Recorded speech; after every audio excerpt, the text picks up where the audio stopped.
പരിശുദ്ധാത്മാവേ എന്നിൽ വന്നു നിറയണമേ. പരിശുദ്ധാത്മാവേ കൃപ ചൊരിയണമേ. പരിശുദ്ധാത്മാവേ ശക്തി പകരണമേ. പരിശുദ്ധാത്മാവേ കൃപ ചൊരിയണമേ. പരിശുദ്ധാത്മാവേ ശക്തി പകരണമേ. നമ്മുടെ മുമ്പിൽ എഴുന്നള്ളിയിരിക്കുന്ന ഈശോയെ ഒത്തിരി സ്നേഹത്തോടെ നമുക്ക് ഈശോയിലേക്ക് ഒന്ന് നോക്കാം. ഈ ഒരു കൃപയുടെ സമയം ഈശോയെ ഒത്തിരി സ്നേഹത്തോടെ അവിടുത്തോട് കൂടെയായിരിക്കാൻ നമ്മളെ അനുവദിക്കുമ്പോൾ ആ ഒരു സ്നേഹത്തിലായിരിക്കാനായിട്ട് നമുക്കും പരിശ്രമിക്കാം. നമ്മുടെ ഇടയിൽ എഴുന്നള്ളി വന്നിരിക്കുന്ന ഈശോയെ പൂർണ്ണഹൃദയത്തോടെ ആരാധിച്ച് സ്തുതിച്ചുകൊണ്ട് നമുക്ക് ഏറ്റു പറയാം. പരിശുദ്ധ പരമ ദിവ്യകാരുണ്യനാഥനായ ഈശോയ്ക്ക് നമ്മൾ അനുഗ്രഹിച്ചുകൊണ്ട് നമ്മുടെ മധ്യത്തിലായിരിക്കുന്ന പരിശുദ്ധ പരമ ദിവ്യകാരുണ്യനാഥനായ ഈശോയ്ക്ക് ലോകമെമ്പാടുമുള്ള എല്ലാ സക്രാരികളിലും നമ്മളെ കുതിയോടെ കാത്തിരിക്കുന്ന പരിശുദ്ധ പരമ ദിവ്യകാരുണ്യനാഥനായ ഈശോയ്ക്ക് ഒരു നിമിഷം നമുക്ക് കണ്ണുകളടയ്ക്കാം. കൃപയുടെ മണിക്കൂറിൽ കൃപ ചൊരിയുന്ന നാഥൻ നമ്മുടെ ഇടയിലായിരിക്കുമ്പോൾ നമ്മുടെ യോഗ്യതകളെ നമുക്ക് ഒന്ന് പരിശോധിക്കാം. ഞാനായിരിക്കുന്ന അവസ്ഥയെ, ഈശോയിൽ നിന്നും അവിടുത്തെ സ്നേഹത്തിൽ നിന്നും മാറിപ്പോയിട്ടുള്ള എൻ്റെ കുറവുകളെ, എൻ്റെ നിമിഷങ്ങളെ ഒക്കെ നമുക്കൊന്ന് ഓർക്കാം. ഈശോയോട് മാപ്പ് ചോദിക്കാം. ഒരു നിമിഷം നമ്മുടെ ഭവനങ്ങളിൽ നിന്ന് മരിച്ചു പോയിട്ടുള്ള എല്ലാ വിശ്വാസികളുടെ ആത്മാക്കളെയും ഈശോയുടെ തിരുക്കരങ്ങളിലേക്കൊന്ന് സമർപ്പിക്കാം. ഈശോയെ, അവരോട് കരുണയായിരിക്കണമേ. ഞങ്ങളുടെ ഭവനങ്ങളിൽ നിന്ന് മരിച്ചു പോയിട്ടുള്ള ഓരോ ആത്മാക്കളുടെയും മേൽ കരുണയായിരിക്കണമേ. ഞങ്ങളുടെ ഇടവകളിൽ നിന്ന് മരിച്ചു പോയിട്ടുള്ള സകല ആത്മാക്കളുടെയും മേൽ കരുണയായിരിക്കണമേ.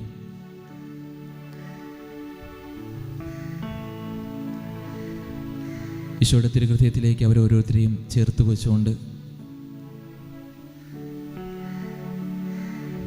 കർത്താവിൻ്റെ കരുണയ്ക്കായിട്ട് നമുക്ക് യാചിക്കാം. നിങ്ങളൊരു കേട്ടിട്ടുള്ളൊരു കഥയായിരിക്കും. ഒരിക്കലും ഒരു ഗുരു തൻ്റെ 2 ശിഷ്യന്മാരെ വിളിച്ചിട്ട് ഇപ്രകാരം പറഞ്ഞു: നിങ്ങളുടെ പരിശീലനം ഒക്കെ പൂർത്തിയായി, എന്നാൽ ഒരു കാര്യം കൂടിയും ചെയ്താലേ നിങ്ങളുടെ പരിശീലനം പൂർണ്ണമാകൂ. അങ്ങനെ ചുമതലപ്പെടുത്തി അയച്ചുകൊണ്ട് അവരെ 2 കാര്യങ്ങൾ ഏൽപ്പിക്കുകയാണ്. 2 മുറികൾ അവർക്ക് കൊടുക്കുകയാണ്. അവരോട് പറഞ്ഞു, നിങ്ങൾക്ക് 10 രൂപ വെച്ച് ഞാൻ നിങ്ങളുടെ കയ്യിൽ തരും. ഈ 10 രൂപ കൊണ്ട് ഈ നിങ്ങളുടെ മുറികൾ കിട്ടാവുന്ന കാര്യങ്ങളൊക്കെ കൊണ്ട് നിങ്ങൾ ഈ 10 രൂപ കിട്ടുന്ന കാര്യങ്ങൾക്കൊക്കെ കൊണ്ട് നിങ്ങൾ അത് ഫുള്ളാക്കണം, നിറയ്ക്കണം. ഒരു നിബന്ധന കൂടി ഗുരു ഇങ്ങനെ വയ്ക്കുകയാണ്: ഇന്ന് വൈകിട്ട് സന്ധ്യയോടെ ഇത് നിങ്ങൾ പൂർത്തിയാക്കിയിരിക്കണം. സന്ധ്യയായതോടെ ശിഷ്യന്മാർ ഈ ഒരു ഗുരുവിൻ്റെ അടുത്തെത്തി ഇങ്ങനെ പറഞ്ഞു: അങ്ങ് പറഞ്ഞതുപോലെ ഞങ്ങൾ ചെയ്തു, ഞങ്ങളുടെ മുറികൾ വന്ന് കണ്ടാലും. ഗുരു 1-ാമത്തെ ശിഷ്യൻ്റെ മുറി കാണാനായിട്ട് എത്തുകയാണ്. വാതിൽ തുറന്നതും ദുർഗന്ധം നമിക്കുന്ന ഒരു വലിയൊരു കാഴ്ച ഗുരു അവിടെ കാണുകയാണ്. ആ മുറിയിൽ മൊത്തം ചീഞ്ഞളിഞ്ഞ ഭക്ഷണ സാധനങ്ങളും പച്ചക്കറികളും കൊണ്ട് നിറച്ചിരിക്കുകയാണ്.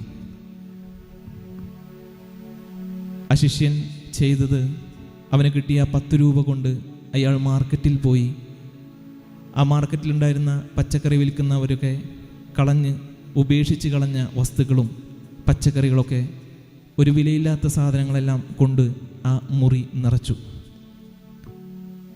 ഗുരു അവിടെ നിന്ന് തല താഴ്ത്തിക്കൊണ്ട് വിഷമത്തോടെ മടങ്ങുകയാണ്.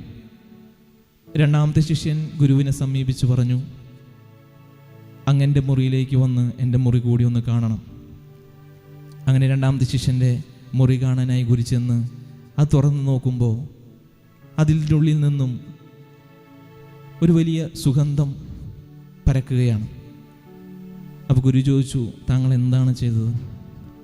ആ ശിഷ്യൻ ഇങ്ങനെ മറുപടി പറഞ്ഞു, എനിക്ക് തന്ന 10 രൂപ കൊണ്ട് ഞാൻ വലിയ വിലയില്ലാത്ത എന്നാൽ വളരെ സുഗന്ധമുള്ള ഒരു ചന്ദനത്തിരി വാങ്ങി.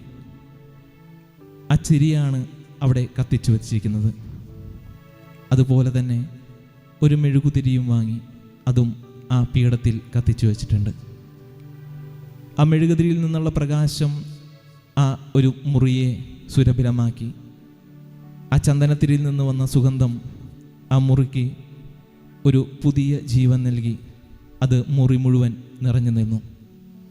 ഇത് കണ്ട് ഒത്തിരി സന്തോഷത്തോടെ ഗുരു പറയാണ്, ഇപ്പോൾ നീ സ്വീകരിക്കുന്നതെല്ലാം കരസ്ഥമാക്കാനും യഥാർത്ഥമായി ഉപയോഗിക്കാനും പ്രാപ്തിയുള്ളവനായി തീർന്നതായി ഞാൻ കാണുന്നു.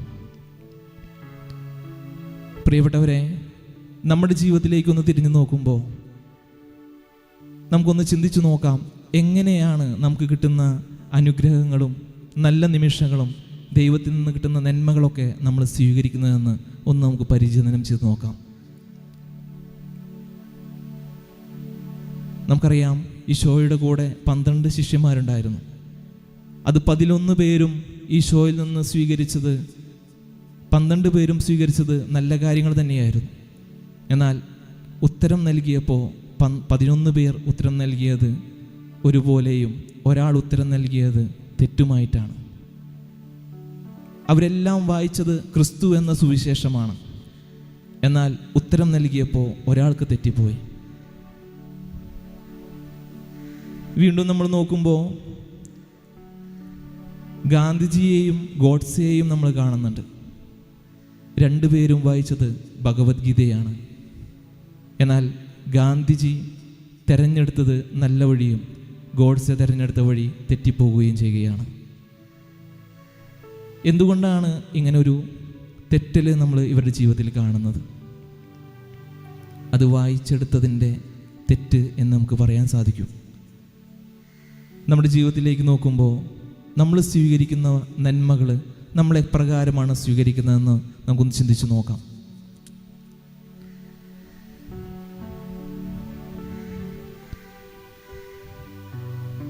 നമ്മുടെ മുറിവുകൾ, നമ്മുടെ വേദനകൾ, ഇതെല്ലാം എങ്ങനെയാണ് നമ്മൾ ഹൃദയത്തിൽ സ്വീകരിക്കുക?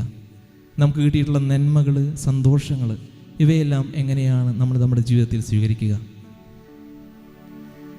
നമ്മളൊന്ന് തീർച്ചയായിട്ടും പഠിച്ചിരിക്കേണ്ടത്, നന്മകൾ കല്ലിലെഴുതാനും നമ്മൾ സ്വീകരിച്ച നല്ല ഫലങ്ങളും നമ്മൾ സ്വീകരിച്ച നല്ല കാര്യങ്ങളെല്ലാം കല്ലിലെഴുതാനും നമ്മൾ സ്വീകരിച്ച മുറിവുകളും വേദനകളുമെല്ലാം പൂഴി മണ്ണിലെഴുതാനും നമ്മൾ പഠിച്ചിരിക്കണം. ഒരു നിമിഷം അതിനുവേണ്ടിയുള്ള കൃപയ്ക്ക് വേണ്ടി നമുക്ക് പ്രാർത്ഥിക്കാം.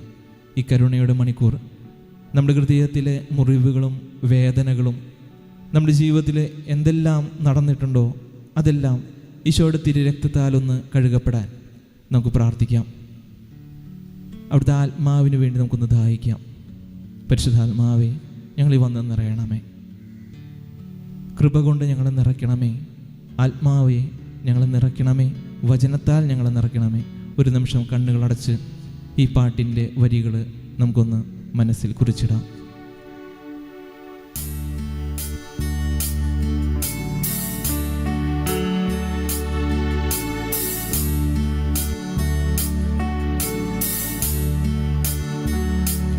നിന്റെ അരുവിയിൽ അണഞ്ഞിടുവാൻ,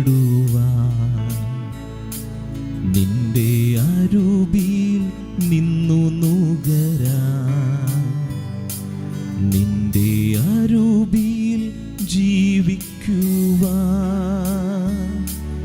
എന്നെ അനുവദിക്കുക നാഥാ. നിന്റെ അരുവിയിൽ അണഞ്ഞിടുവാൻ, നിന്റെ അരുവിയിൽ നിന്നു നുകരാൻ, നിന്റെ അരുവിയിൽ ജീവിക്കുവാൻ എന്നെ അനുവദിക്കുക നാഥാ. നിന്റെ വചനത്തിൽ അണഞ്ഞിടുവാൻ, നിന്റെ വചനത്തിൽ നിന്നു നുകരാൻ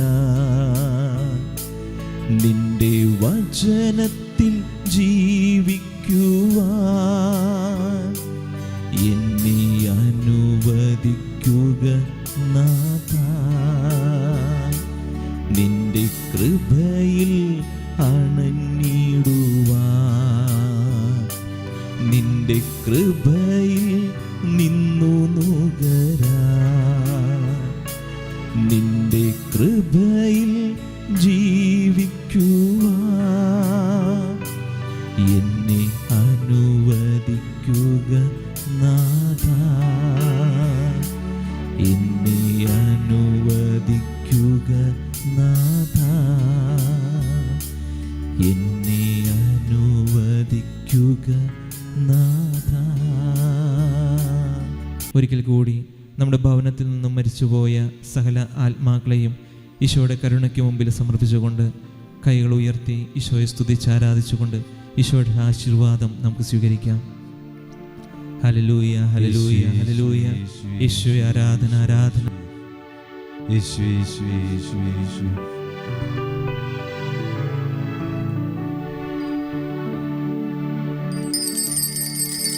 ആരാധന, ആരാധന, ആരാധന യേശുനാഥ. പരിശുദ്ധ പരമമാ ദിവ്യകാരുണ്യമേ, എന്നുമെന്നും